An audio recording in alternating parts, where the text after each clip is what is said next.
Welcome back, everybody, to another episode of Fintech Fridays. I'm Brian View, President and Chief Operating Officer of FinLocker. And I've got Evan Wade on with us this week. Evan is the founder and CEO of EpochOS. And we're gonna kind of get into EpochOS in a minute, Evan, but I wanna start by having you just kind of tell a little bit about your story and how you got into the business ownership channel, specifically how you got in the wholesale channel as a brokerage owner. So, Evan, thanks for coming on, buddy. Yeah, thanks for having me. Definitely, I'm excited to mainly talk about EpochOS for sure, but we'll talk about Right on. myself a little bit for sure. But yeah, so I started out in actual banking. So growing up, my parents were small business owners. They sold their business a couple years ago and retired. So the business that they had, I received a lot of checks. So my mom was taking me to the bank every day, and I liked going to the bank. It always kind of fascinated me. Probably the free lollipops, but Yeah, I was going to say free suckers will do it. exactly, yeah. But it did fascinate me, and when I was first started graduated high school, about to start college, I really was not thrilled about being in college whatsoever. But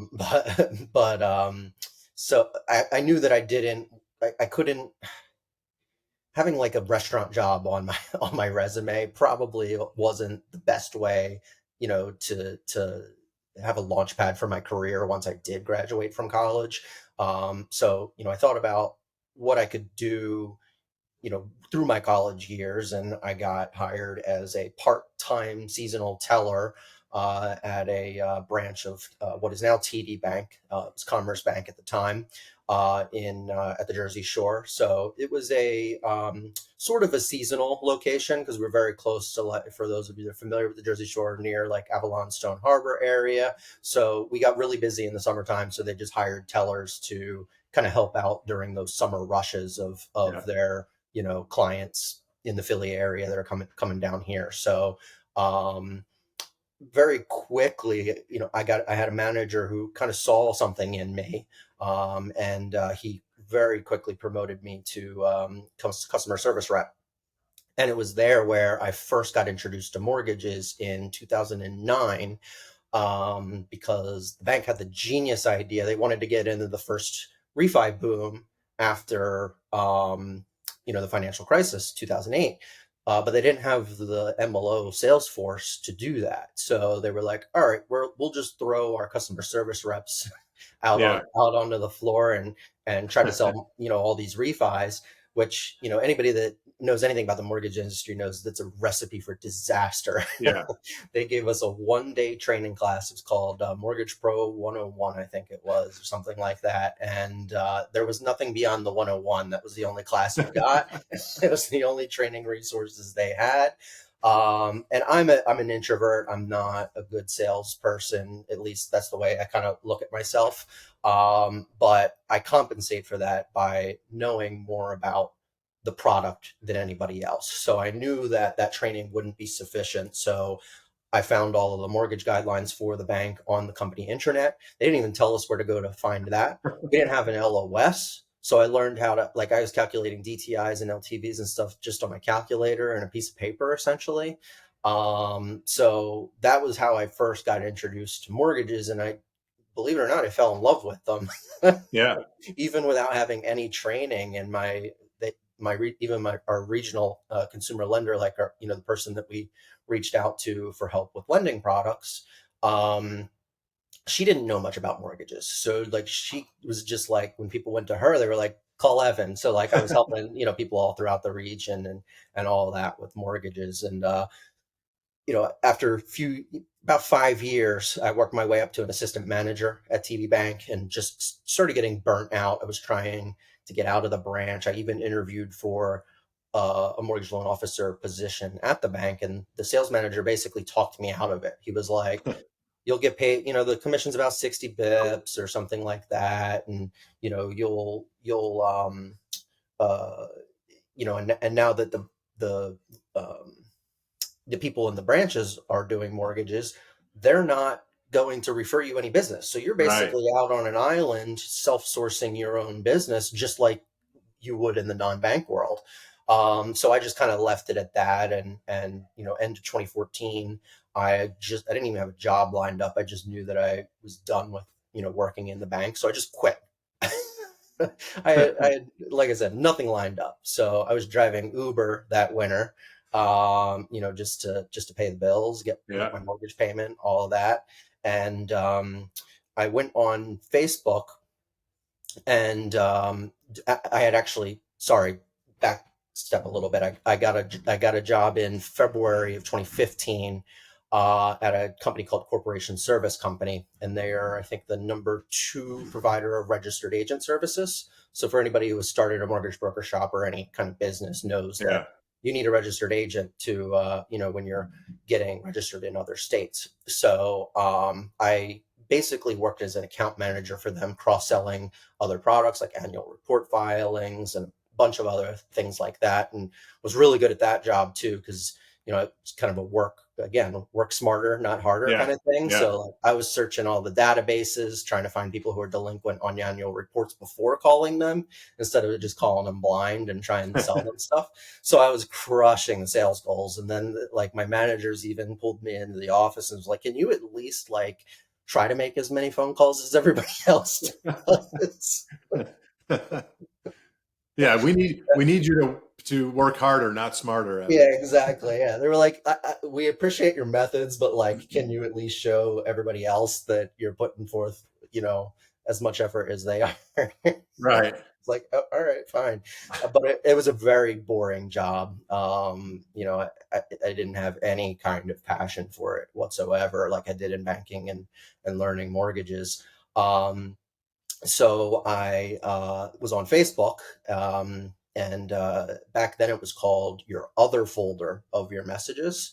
So when somebody messaged you and wasn't your friend, it would go into now I think it's just called message requests or something like that. Yeah. And back then it didn't even give you like a notification of when you received those messages. So back in like 2013, this guy messaged me, and it was literally the only smart thing this guy's ever done. We'll get to that in a minute, but he was just typing zip codes into NMLS in the area, and then cross-referencing it with Facebook, and just Yeah. blast messaging people. This was back in 2013, so 9 years ago. Yeah. So I was like, wow, that's pretty impressive. So I responded to him, and this was before I had decided to quit, my job at CSC, which was 3 months after I started. I think it was 2015. 2015 is a pretty wild ride here. It's kind of like my quarter life crisis, I like to call Yeah. it. But so I responded to him, and I was like, would you hire anybody part-time? He's like, sure. So I got on the phone with him, and he was like, I'll pay you 125 bips. I'm like, whoa, that's like more than double what the bank was offering. And Right. I didn't, at the time, I didn't know the difference between, working for a bank or a non-depository lender or anything like that. I didn't understand all of that. So I then took the 20-hour pre-licensing class, passed the exam, and started out as a part-time loan officer. And Right. again, anybody who's in the mortgage industry knows that if you have any chance of being successful in this business, unless you're handed, some kind of referral source on a silver platter, you got to grind for that business. Yeah. So I knew very early that I couldn't, um, I couldn't dream of being successful unless I made it full-time job. So like I said, about 2-3 months after I got this job at CSC, I quit and started being a full-time loan officer in like April, May of 2015. And it was cross-country mortgage at the time. Back then in 2015, I don't even think they weren't even a delegated or a direct seller to Right. Fannie Mae and Freddie Yeah. Mac at that point. They were still a delegated correspondent. Sure. So, very, very, very small company then, nothing like what, we see today. But, and we were only cross country for about 2 months after I started. And then in July, we switched to an even smaller delegated correspondent, Hancock Mortgage Partners. And about 6 months into, being with this manager, I just couldn't see eye to eye to him. And it was kind of my first exposure of that bloated retail non-bank lending model. Like, the kind of the straw that broke the camel's back for me was at 100% disabled Air Force veteran. Even that early, like we'll probably get into that, where I, have such a passion for VA loans. I was like, I think it would have cost like $500 in price or something like that to get their rate 0.25% lower to make it Right. more reasonable. And he went into this whole spiel about how interest rates work, and he had like he justifies his 600 bip margins or whatever it was Yeah.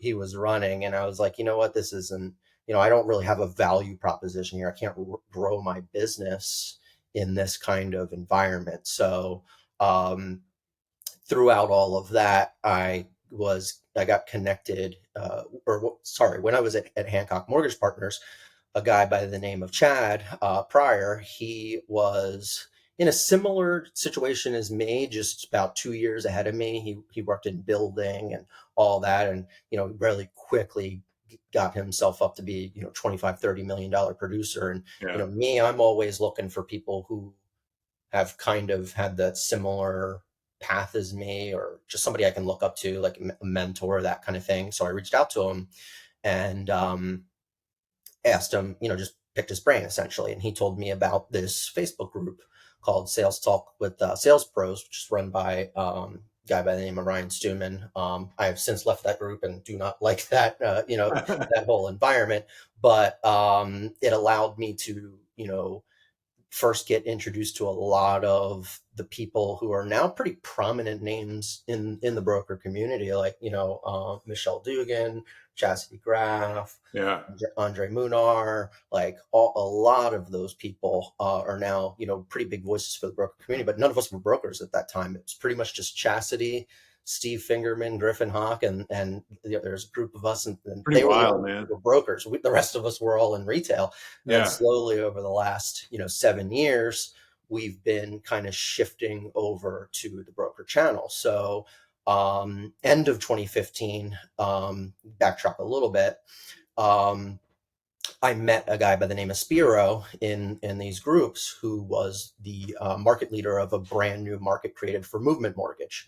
And they had this awesome, kind of, they were all about process. So, the 7 hours to underwrite, 7 days, they want to have all the PTD conditions cleared, all of that kind of stuff. And I'm like, okay, I can build a career on this model of, getting things done quick and efficiently and all that. And it was pretty much just Movement and UWM are the only two companies that I know of off the top of my head that have really been leading that charge of innovation. And, I'm sure this whole podcast we're going to talk about is going to be, revolving around innovation. So I am always drawn to those environments. So I worked for Movement for about 2 years, built, an okay career. I was never a big producer. I'm a great loan officer. I just don't enjoy it. I'm not an emotional person. I don't deal with people's emotions very well. And so, that wore on me of 8 real estate agents and loan officer, or, borrowers, kind of wearing you down with all this, I can't blame them.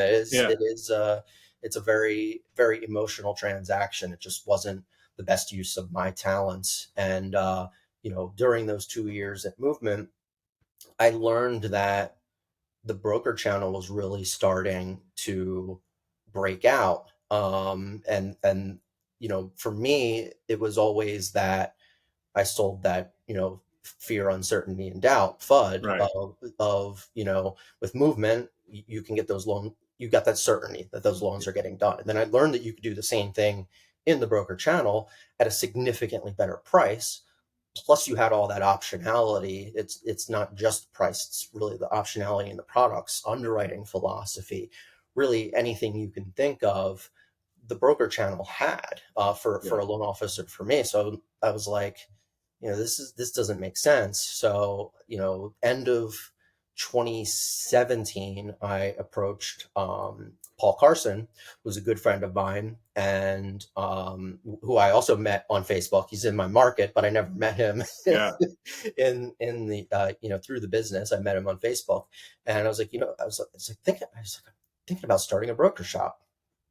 And he responded, funny you say that. I was thinking the same thing. And I think it was like less than a week later, we got together at a restaurant, kind of went through all the pros and cons, and we just couldn't find a reason not to do it. And then about not even a week later, we came up with the name Philadelphia Mortgage Brokers and registered that LLC. And like, I don't even think we even had decided we were definitely going to do it, but we found out that name was available and we were like, holy shit, we're registering this. Like, I can't believe that nobody's, registered a company, Philadelphia Mortgage Brokers. So we did that. And then he was in the middle of building a house when when we decided this. So we had to keep it secret for 45 days so he could settle on this house without his mortgage getting declined for him going self-employed.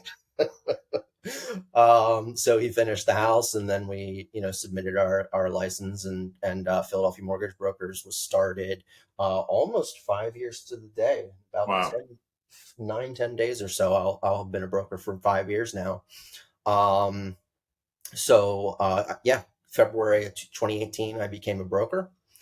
And then mid to late summer of 2018, I had started to become friends with Anthony Casa, who had just started AIM and had the idea for Arrive. Then he asked me, he was like, can you come help with the Arrive project and kind of consult and make sure that we are taking all brokers into effect when we're building this platform, because they were a large billion-dollar consumer direct platform. They didn't know what it was like for that 1 to 3 man referral based shop. Right. That's your typical broker right there. Yeah. At least that's the way I look at the mortgage broker industry. I always look at them and there's a small, no more than 5 people in a local market. Like, that to me is my favorite type of mortgage brokerage, always will be, even as someone who has grown beyond that. I think that is the spirit of what a mortgage broker should be. Yeah. So I consulted for a few months for Arrive, and I'm like, holy shit, if they pull this platform off, then it could open the doors wide open for the broker channel, because it's always been that there was never any technology investment for those small mom and pop type companies. Right. So Arrive was this platform that was going to democratize mortgage technology for the little guy. And, at that time, I didn't know whether it was going to work or not, but I was like, you know what? I want to be the first one to try it. So I came up with the idea end of 2018, about, I guess it was 10 months after I started Philadelphia Mortgage Brokers, to start Epoch Lending, because Paul's got 2 small kids, and he didn't have any interest in growing a nationwide mortgage brokerage, and plus we'd have to do a DBA because Philadelphia Mortgage Brokers is not a scalable brand, obviously. So I'm still a partner in Philadelphia Mortgage Brokers to this day and am involved in that strategy. But I had started Epoch Lending to kind of grow that national platform. We got up to 19 states. Last year we closed a little over 200 million, got about a little over 30 people.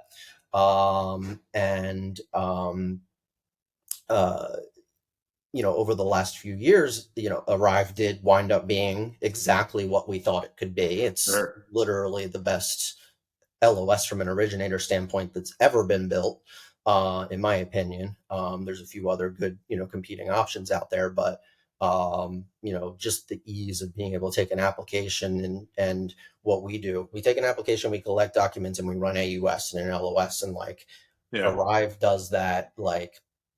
You can run through 10 to 3 in 20 minutes. Lights out. It's just like Encompass, you're this screen, that screen, and then you got the latency between each one. And I use PC Lender at Movement too, and that was the same deal. Just you're spending half of your job waiting for different screens to load. Yeah. Yeah. I Yeah. Yeah. always say like the best way to kind of, other than functionality, the best way to determine whether technology is efficient or taking away from your business, just bust out the stopwatch on your phone. Yeah. When you go from window to window, how fast does it take? How long does it take to go from screen to screen? And that is, time is money. So Right. imagine it's not just the LO, look, the underwriter that has to go into that system, the capital markets person that has to go in, and like you add that up over a few thousand people and you're a large company. That's why I always argue that Encompass is the largest source of inefficiency in our industry. Sorry, I'm going to get a little provocative here, but a lot of people won't agree with me, but I think The that, opinions stated are not the opinions of yeah, exactly. Fintech Fridays podcast.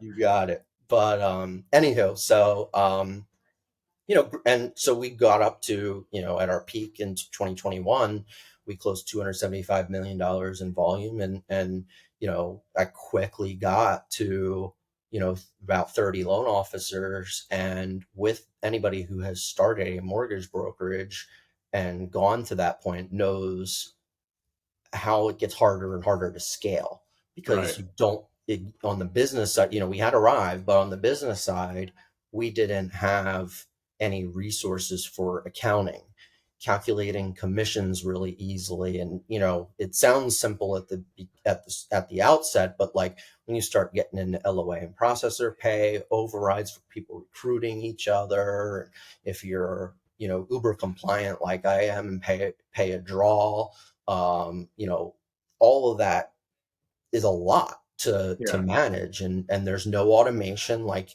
you're just fumbling around in QuickBooks, and when you're closing 90 units a month as a company, like it starts to become really hard to identify all those transactions hitting your account, what loan they're for, and splitting out that your revenue check between the revenue, the pass-through expense reimbursements, all of that stuff. It got harder and harder, and unless you are really, really good at manipulating spreadsheets and doing Yeah. pivot tables and all that stuff, and even in that case, it's not scalable. It's not scalable. So, That's the point. Yeah. exactly. So I started out by, commission calculation was kind of my biggest challenge, personally.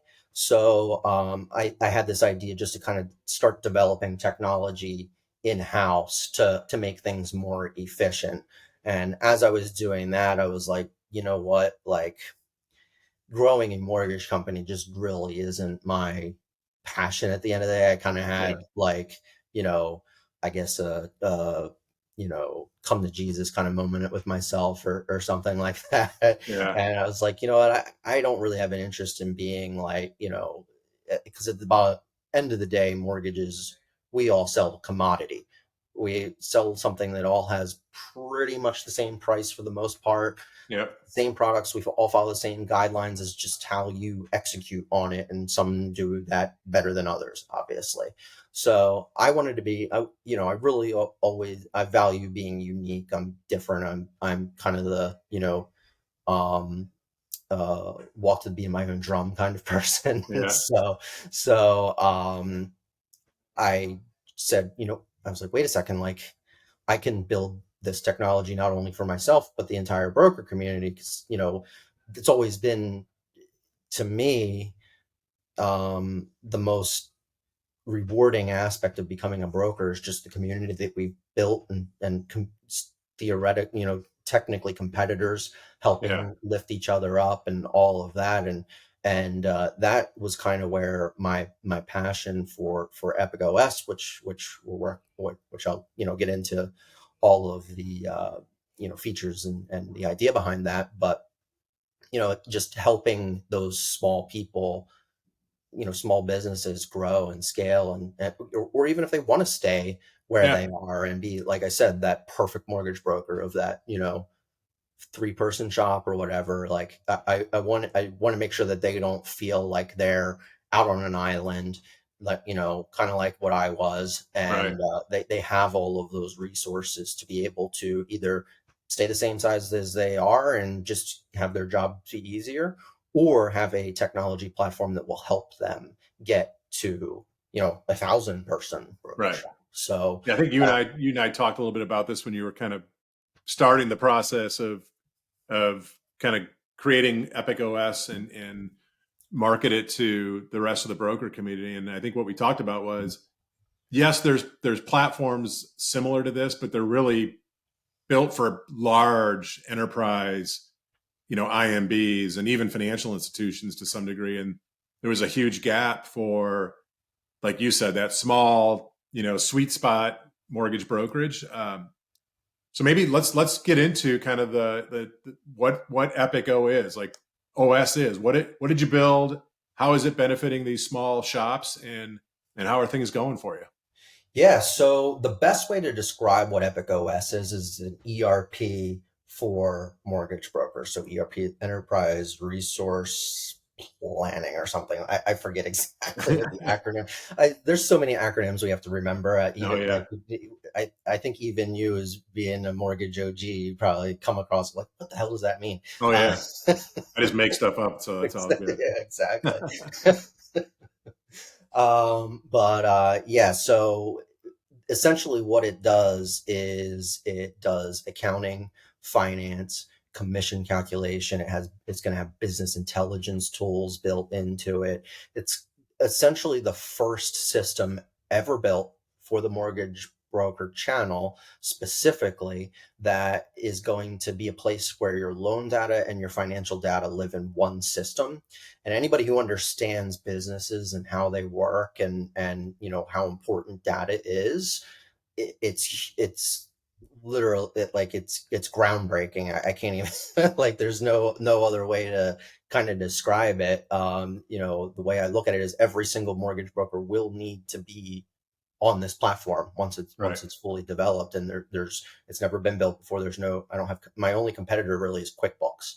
Yeah, in the broker space, right? Exactly. Yeah. And Yeah, then and then once you get the mortgage banking, like, I've analyzed a lot of those platforms. It's all mostly legacy desktop based right. applications. And even those don't even have a ton of automation. So like, I feel like the mortgage brokers are going to have a better, accounting and finance tools than, similar to Arrive, Right. than what retail shops have.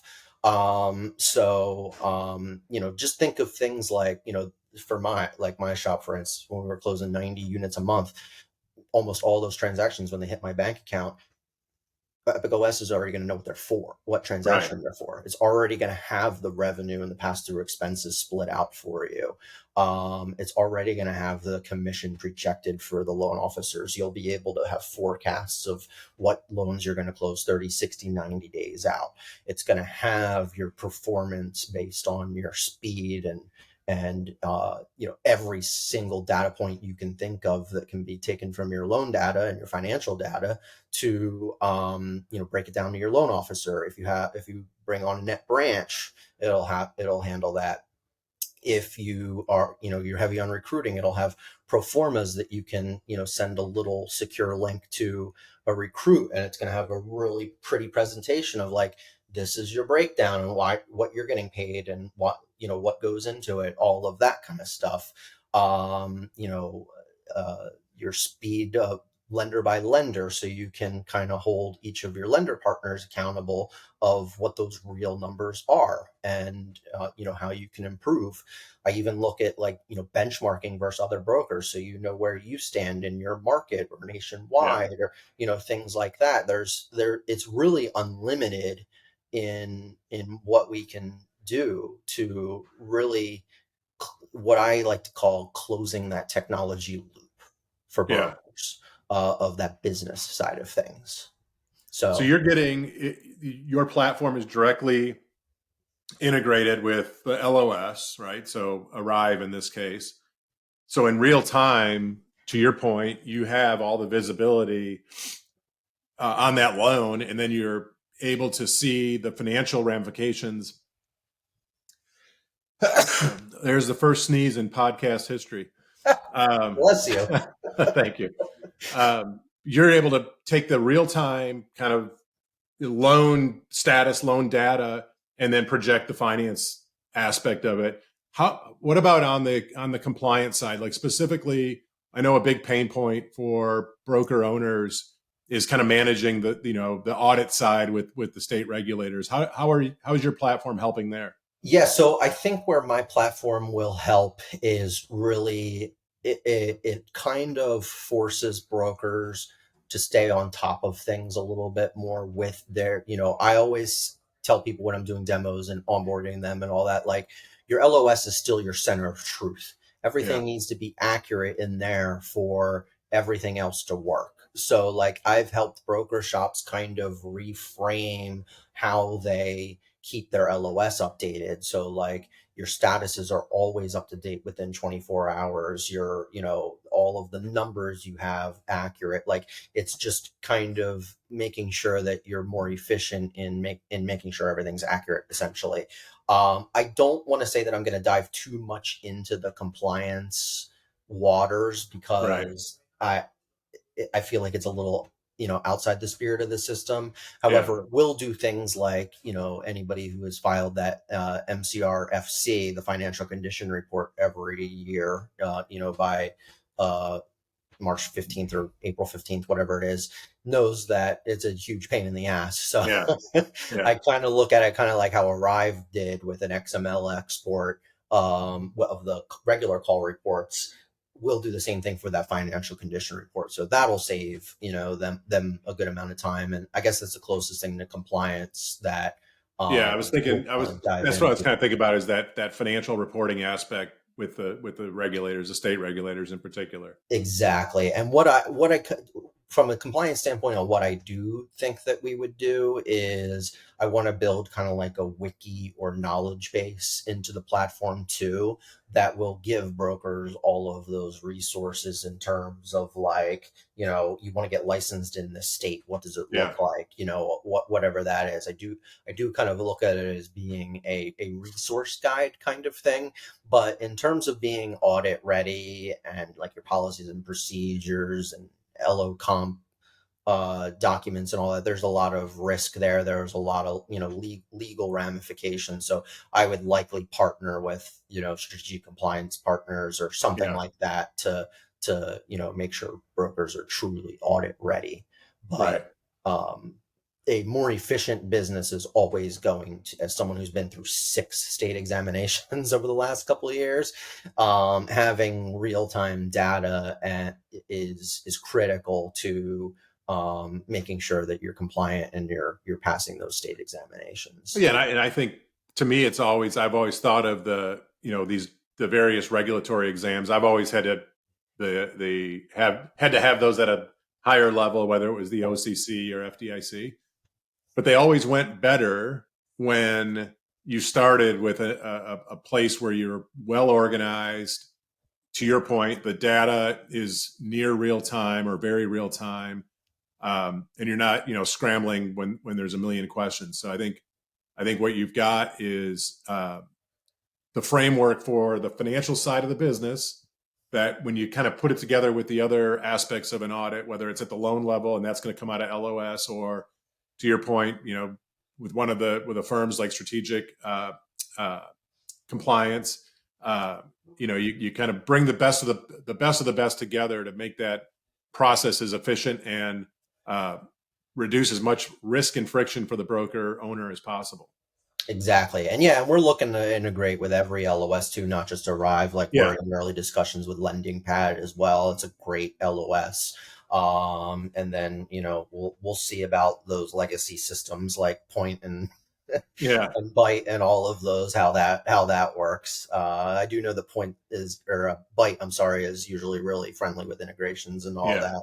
And Compass as well, as much as my yeah. I'm disdain sure for it, you'll there's be still a yeah handful of you'll brokers out there. And believe it or not, I've had a few retail shops reach out to me about it as well to, help yeah. with their commission and all of that. So chances are we'll be integrated with Encompass sooner rather No than later. doubt, all roads go through ICE. Uh-huh. It seems. Sure does.